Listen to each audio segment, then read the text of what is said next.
యేసుని యొద్దకు మీలో పాపములను త్యజించి యేసుని కడకు రారే వేదము విశ్వసించి మీరు వచ్చినను మిమ్మును ద్రోయడు చేరడు వారిని చేర్చును గనదరి రండి యేసుని యొద్దకు ప్రియులార మీరు రండి యేసుని యొద్దకు మీకు బ్రతుకేమి శాశ్వతము ప్రియజనులారా పోకండి యాచించి లోకములో లోకాశలకును లొంగుట చేతను మీకు గెటిల్లెను మెండుగా దుఃఖము రండి యేసుని యొద్దకు ప్రియులార మీరు రండి యేసుని యొద్దకు మీరే రాజ్యాలము చేసెదరు ప్రియులార వేగరారే కడు భాగ్యముందెదరు చేరవచ్చి చిరజీవమునందుడా పారముదంబును బడయగ దేవుడు రండి యేసుని యొద్దకు ప్రియులార మీరు రండి యేసుని యొద్దకు.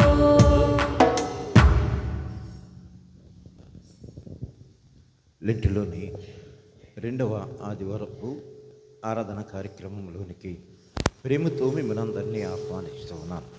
తండ్రి యొక్కయు కుమారుని యొక్కయు పరిశుద్ధాత్మ యొక్కయు నామమున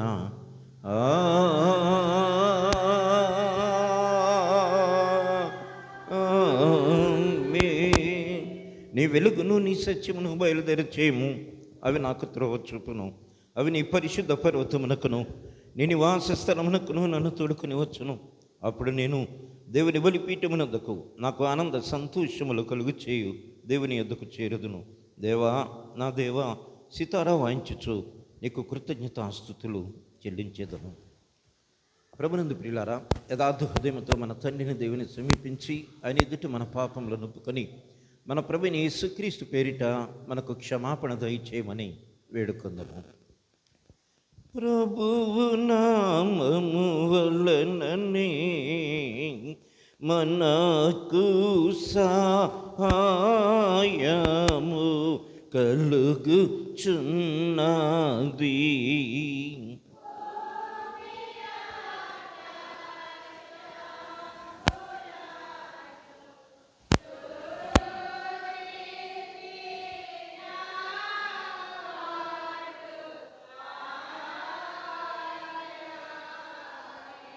ప్రభువు సన్నిధిని నాయతిక్రమములు నేను ఒప్పుకొందు నన్ను కుంటిని.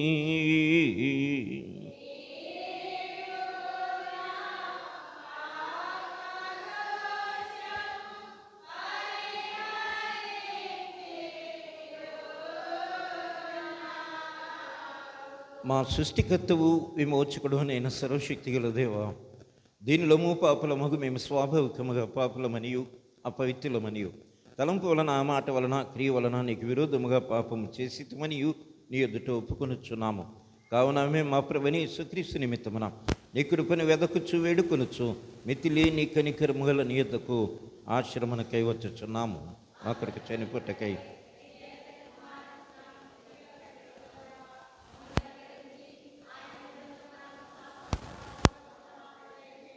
మేము నీ కృప చేత నిత్య జీవం పొందినట్లు నిన్ను గూర్చి నీ చిత్తమును గూర్చి సరైన జ్ఞానమును నీ వాక్యమునకు తగిన విధేయతను మా యందు నీ పరిశుద్ధాత్మను వృద్ధి పొందింపమని మా ప్రభువైన యేసుక్రీస్తు ద్వారా వేడుకొనుచున్నాము. ఆమేన్. మన పరలోకపు తండ్రి యుగ సర్వశక్తి గల దేవుడు మనల్ని కనికరించి మన కొరకు చెని పుట్టుకెత్తిన ఏక కుమారుని ఇచ్చి ఆయన మూలమున మన పాపములన్నిటినీ క్షమించుచున్నాడు. ఆయన నామందు విశ్వాసం ఉంచు వారికి దేవుని పిల్లలొకటికి అధికారం ఇచ్చుచు వారికి తన పరిశుద్ధాత్మను అనుగ్రహించును. నమ్మి బాప్తిస్మము పొందినవాడు రక్షింపబడును.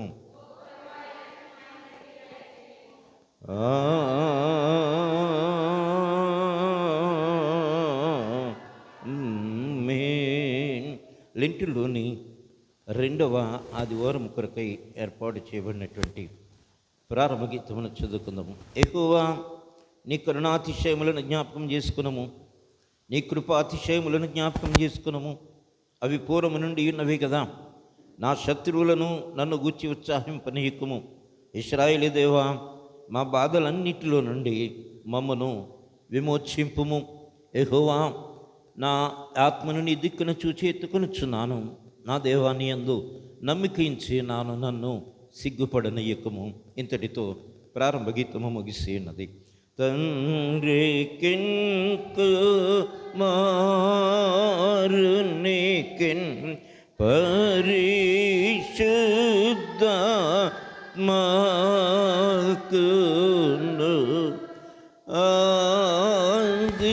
ఆదియందు ఇప్పుడునే లప్పుడు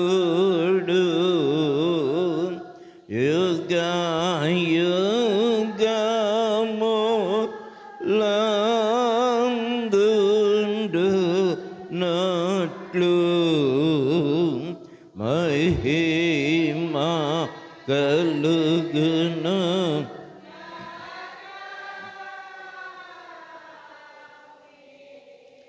ప్రభువా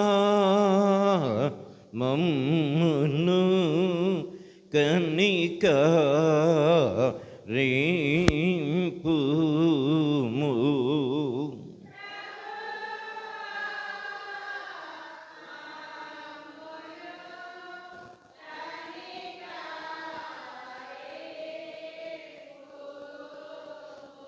క్రీస్తు మమ్మును కనికరింపుము.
నీతిమంతులము కామని నీవెరుగుదువు. కాబట్టి శరీరమునకు సంభవించు కీడులన్నిటి నుండి ఆత్మ భయపడి పీడించు చెడ్డ తలంపులన్నిటి నుండి మమ్మల్ని తప్పించి మా శరీరాత్మలను కాపాడుమని నీతోను పరిశుద్ధాత్మతోను సదాయిక దేవుడవై యుగయుగములు జీవించు పరిపాలించుచునుండు నీ కుమారుడును మా ప్రభువునైన యేసుక్రీస్తు ద్వారా నిన్ను వేడుకొనుచున్నాను. ఆమేన్.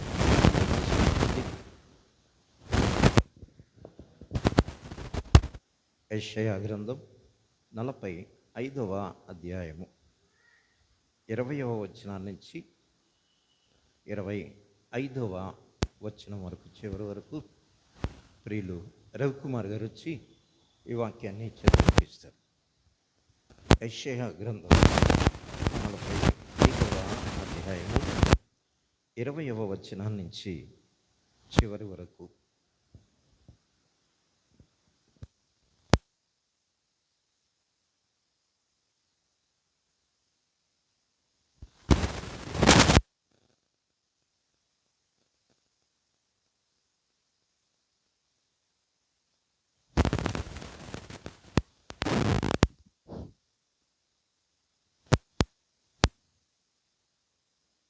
యెషయా గ్రంథం 45వ అధ్యాయం 20 నుండి 25 వరకు పరిశుద్ధ గ్రంథంలో రాయబడి ఉన్నది. కూడి రండి, జనములలో తప్పించుకొని వాళ్ళారా నా దగ్గరకు వచ్చి కూడికొనుడి. తమ కొయ్య విగ్రహములను మోయసు రక్షింపలేని దేవతలకు మొరపెట్టు వారికి తెలివి లేదు. మీ ప్రమాణ వాక్యములు నా సన్నిధి తెలియజేయుడి. జనులు కూడుకొని ఆలోచన చేసుకుందురు కానీ పూర్వకాలం మొదలుకొని ఆ కార్యములు తెలియజేసేవాడేవాడు, చాలా కాలం కిందట దాన్ని ప్రకటించేవాడేవాడు. యెహోవానగు నేనే కదా, నేను తప్ప వేరొక దేవుడు లేడు. నేను నీతిపరుడనగు దేవుడును, రక్షింపవాడును నేనే, నేను తప్ప మరి ఒక దేవుడు లేడు. భూదిగంతములో నివాసులారా నా వైపు చూసి రక్షణ పొందుడి. దేవుడును నేనే, మరి ఏ దేవుడును లేడు. నా ఎదుట ప్రతి మోకాలు వంగనీయు ప్రతి నాలుకయు నా తోడని ప్రమాణం చేయుననియు నేను నా పేరిట ప్రమాణం చేసి ఉన్నాను. నీతి గల నా నోటి మాట బయలుదేరి ఉన్నది, అది వ్యర్థము కానేరదు. యెహోవా యందే నీతి బలములు ఉన్నవని జనులు నన్ను గూర్చి చెప్పుదురు. ఆయన యొద్దకే మనుషులు వచ్చేదరు, ఆయన మీద కోపపడి వారందరూ సిగ్గుపడుదురు. యెహోవా యందే ఇశ్రాయేలు సంతతి వారందరూ నీతిమంతులే ఎంచబడిన వారై అతిశయపడుదురు. ఈ వాక్యం ఎంతో ఇంతటితో పాత నిబంధన పాఠ్యభాగం ముగిసినది.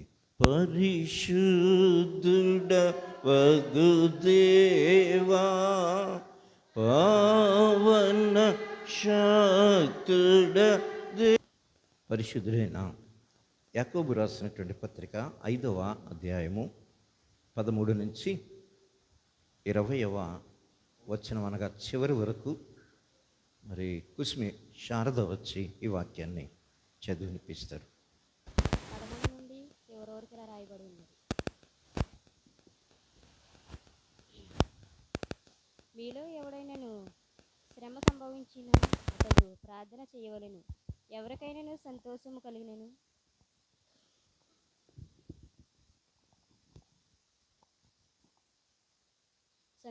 కలిగినను అతడు కీర్తనలు పాడుడి. మీలో ఎవరికైనాను రోగి అయినాడా అతడు సంఘ పెద్దలను పిలవవలెను. వారు ప్రభువు నామమున అతనికి నూనె రాసి అతని కొరకు ప్రార్థన చేయవలెను. విశ్వాసహితమైన ప్రార్థన రోగిని స్వస్థపరిచెను. ప్రభువు అతని లేపెను. అతడు పాపములు చేసిన వాడైతే పాపక్షమాపణ నొందురు. మీ పాపములు ఒకనితో ఒకడు ఒప్పుకొనుడి. మీరు స్వస్థత పొందినట్లు ఒకనినొకడు ప్రార్థన చేయుడి. నీతిమంతుని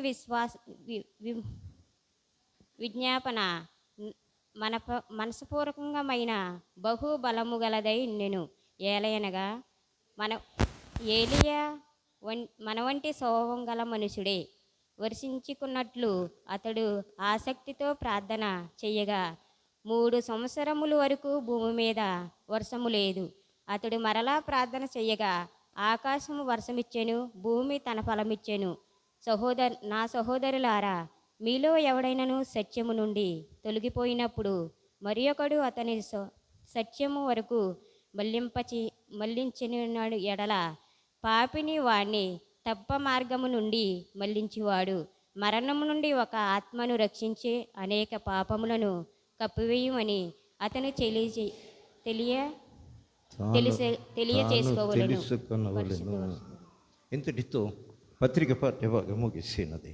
నిందితుడై క్రీస్తు వార్త పాఠ్యభాగము మార్కు సువార్త 9వ అధ్యాయము 17 నుంచి 29వ వచ్చిన భాగం వరకు యవనస్తులోంచి ఎవరు చదవాలి వాక్యం?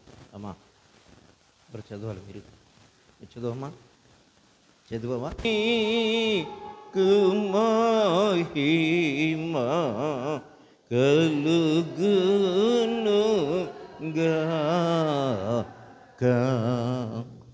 మార్కు సువార్త 9వ అధ్యాయం 17 నుండి 29 వరకు రాదు. జనసమూహములలో ఒకడు, బోధకుడా, మూగదయ్యము పట్టిన నా కుమారుని నీ యొద్దకు తీసుకొని వచ్చి తిని, అది ఎక్కడ వానిని పట్టునో అక్కడ వానిని పడద్రోయును. అప్పుడు వాడు నురుగు కార్చుకొని పండ్లు కొరుకుని మూర్చిల్లును. దానిని వెళ్ళగొట్టుడని నీ శిష్యులను అడిగి తిని, గాని అది వారి చేత కాలేదని ఆయనతో చెప్పాను. అందుకాయన, విశ్వాసము లేని తరము వారలారా, నేను ఎంతకాలము మీతోనుందును? ఎంతవరకు మిమ్మును సహింతును? వానిని నా యొద్దకు తీసుకొని రండని వారితో చెప్పాను. వారు ఆయన యొద్దకు వానిని తీసుకొని వచ్చిరి. దయ్యము ఆయనను చూడగానే వాని విలవిలలాడించెను గనుక వాడు నేలపడి నురుగు కార్చుకొనుచు పొర్లాడుచుండెను. అప్పుడాయన, ఇది వీనికి సంభవించి ఎంతకాలమైనదని వాని తండ్రిని అడుగగా, అతడు బాల్యము నుండియే అది వాని నాశనము చేయవలనని తరచుగా అగ్నిలోను నీళ్లలోనూ పడద్రోయును. ఏమైనను నీ వలనైతే మా మీద కనికరపడి మాకు సహాయము చేయుమనెను. అందుకు యేసు, నమ్ముట నీ వలనైతే నమ్మువారికి సమస్తము సాధ్యమే అని అతనితో చెప్పెను. వెంటనే ఆ చిన్నవాని తండ్రి, నమ్ముచున్నాను, నాకు అపనమ్మకముండకుండా సహాయము చేయుమని బిగ్గరగా చెప్పెను. జనులు గుంపు కూడి తన యొద్దకు పరిగెత్తు వచ్చుట యేసు చూచి, మూగవైన చెవిటి దెయ్యమా, వానిని వదిలి పొమ్ము, ఇక వానిలో ప్రవేశించవద్దని నీకు ఆజ్ఞాపించుచున్నాను అని చెప్పి ఆ పవిత్రాత్మను గద్దించెను. అప్పుడు అది కేక వేసి వానినెంతో విలవిలలాడించి వదిలిపోయెను. అంతట వాడు చచ్చిన వాని వలె ఉండెను గనుక అనేకులు వాడి చనిపోయిననిరి. అయితే యేసు వాని చెయ్యి పట్టి వాని లేవనెత్తగా వాడు నిలవబడెను. ఆయన ఇంటిలోనికి వెళ్ళిన తరువాత ఆయన శిష్యులు, మేమెందుకు ఆ దెయ్యమును వెళ్ళగొట్టలేకపోతిమని ఏకాంతమున ఆయనను అడిగిరి. అందుకాయన, ప్రార్థన వలనే గాని మరి దేని వలనైనను ఈ విధమైన వదిలిపోవుట అసాధ్యమని వారితో చెప్పాను. ఈ చిన్న వాక్యం ఇంతటితో సువార్త పాఠ్యభాగం ముగిసినది. ఓ క్రీస్తు నీకు స్తోత్రము కలుగునుగాక.